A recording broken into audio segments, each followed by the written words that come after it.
jako akawuwo. Ng'ekirwadde kya COVID-19 kikyagenda maaso n'okugoya abantu mu nsi yonna, bo bannansi ba Russia emitima gyeyongedde okubeewanika olw'akawuka ka coronavirus okweyongera buli lukya mu ggwanga lyabwe.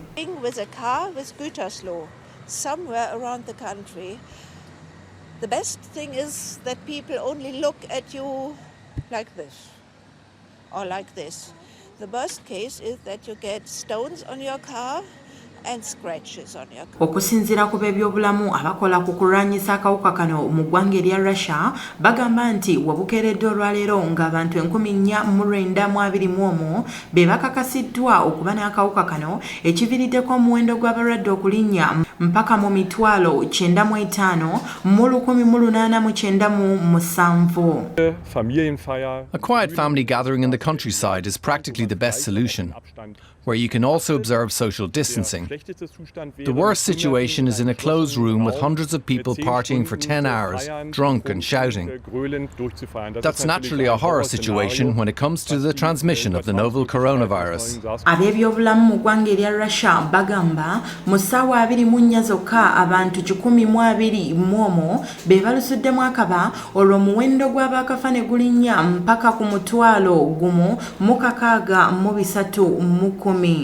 Two problems, not only COVID, but influenza. Our old friend will visit us. We're recommending everyone older than 6 months of age be vaccinated against influenza. It's not a perfect vaccine, but it still can prevent many influenza infections. Personal protection, that's good, and it will take some of the strain off the healthcare system, the hospitals, emergency rooms, doctors' offices.